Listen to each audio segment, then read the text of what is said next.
श्रीगुरुभ्यो नमः। प्रश्नोत्तरमालिका संग्रह विवेकदीपिनी। कः खलु नालङ्क्रियते दृष्टादृष्टार्थसाधनपटीयान् अमुया कण्ठस्थितया प्रश्नोत्तररत्नमालिकया भगवन् किमुपादेयम् गुरुवचनं हेयमपि च किमकार्यं को गुरुरधिगततत्त्वतः शिष्यहितायोद्यतः सततं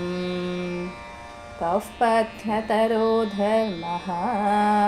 कः शुचिरिह यस्य मानसं शुद्धं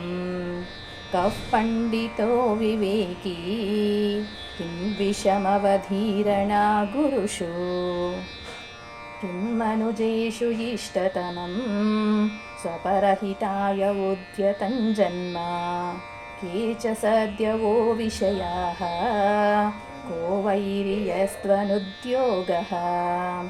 तस्माद्भयमिह मरणात् अन्धादिह को विशिष्यते रागी किं दुःखमसन्तोषः किं लाघवमथमतो याच पातुं कर्णाञ्जलिभिः किम् अमृतमिह उज्यते सदुपदेशः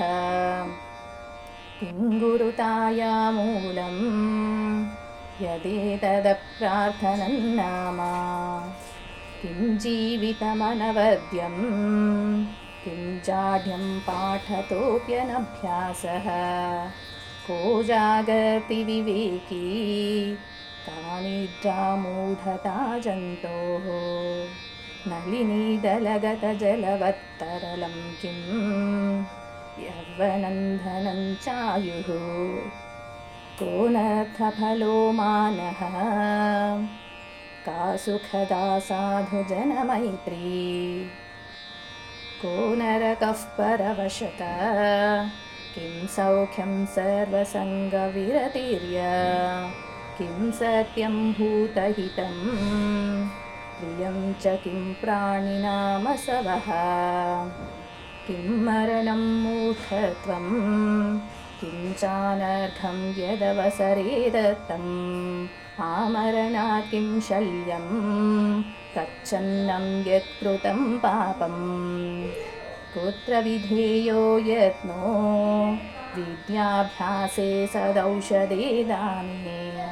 का प्रेयसी विधेया करुणादिनेषु सज्जने मैत्री कः साधुस्सद्वृत्तः कमधममाचक्षते त्वसद्वृत्तं केन जितं जगदेतत् सत्यतितिक्षावता पुंसा कस्मै नमांसि देवाः कुर्वन्ति दया प्रधानाय इह भुवने यः शोच्यः सत्यपि विभवेन यो दाता कस्य वशे प्राणिगणः सत्यप्रियभाषिणो विनीतस्य क्व स्थातव्यं न्याये पथि दृष्टा दृष्टलाभागे कोऽन्धो यो कार्यरतः को बधिरो यो हितानि न शृणोति को मूको यः काले प्रियाणि वक्तुं न जानाति किं दानमनाकाङ्क्षं किं मित्रं यो निवारयति पापात् कोऽलङ्कारशीलं किं वाचां मण्डनं सत्यं विद्युद्विलसितचपलं किं दुर्जनसङ्गतिश्च सम्पच्च कुलशीलनिष्प्रकम्पाः के कलिकालेऽपि सज्जना एव दानं प्रियवाक्सहितं ज्ञानमगर्वं क्षमान्वितं शौर्यं वित्तं त्यागसमेतं दुर्लभमेतच्चतुर्भद्रम् विद्वन्मनोहराका सत्कविता बोधवनिता च न स्पृशति विपत्तिः प्रवृद्धवचनानुवर्तिनं धातम्। तस्मै स्पृहयति कमलात् अनलसचित्ताय नीतिवृत्ताय त्यजति च कंसहसा पितृगुरुसुरनिन्दाकरं च सालस्यं कुत्र विधेयो वासः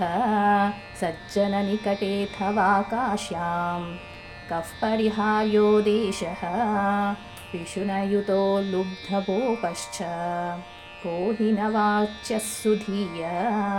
परदोषश्चानृतं तद्वत् किं सम्पाद्यं मनुजैः विद्यावित्तं बलं यशः पुण्यम् का च सभा परिहार्यः हीनाय वृद्धसचिवेन इह कुत्रावहितः स्यात् मनुजः किल राजसेवायां प्राणादपि को रम्यः कुलधर्मः साधुसङ्गश्च का संरक्ष्यात् कीर्तिः पतिव्रता नैजबुद्धिश्च का कल्पलता लोके सच्चिष्यायार्पिता विद्या कोक्षयवटवृक्षः स्यात् विधिवत् सत्पात्रदत्तदानं यत् किं शस्त्रं सर्वेषां युक्ते माता च का धेनुः किं नु बलं यद्धैर्यं को मृत्युर्यदवदानरहितत्वम् पुत्रविषं दुष्टजने किमिहा शौचं भवेदृणं नराणां पातकं च किं हिंसा भयमपि किं वित्तमेव सर्वेषां सम्भावितस्य मरणादधिकं किं दुर्यशो भवति लोके सुखी भवेत् को धनवान् धनमपि च किं यतश्चेष्टं को वर्धते विनीतः को वा हीयते यो दृप्तः को न प्रत्येतव्यो ब्रूते यश्चानृतं शश्वत् कुत्रानृतेऽप्यपापं यच्चोक्तं धर्मरक्षार्थं को धर्मोऽभिमतो यः शिष्टानां निजकुलीनानां साधुबलं किं दैवं कः साधुः सर्वदा तुष्टः दैवं किं यत् सुकृतं कः सुकृती श्लाघ्यते च यः सद्भिः को धन्यः सन्न्यासी को मान्यः पण्डितः साधुः कः सेव्यो यो दाता को दाता योऽर्थितृप्तिमातनुते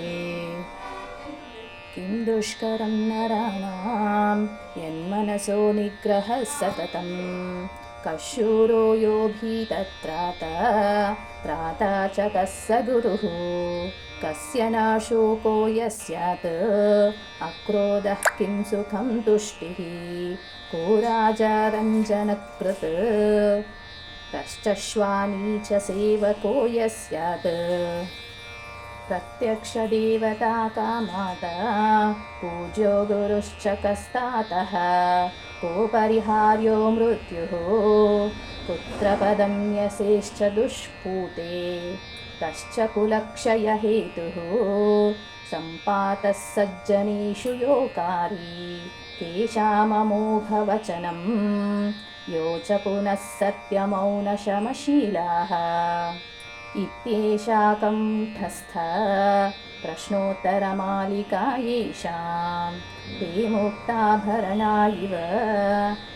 विमलाश्चाभान्ति सत्समाजेषु इति श्री आदिशङ्कराचार्य विरचिता प्रश्नोत्तरमालिका स्तोत्रं सम्पूर्णम् हरिः ओं तत्सत् श्रीगुरुभ्यो नमः।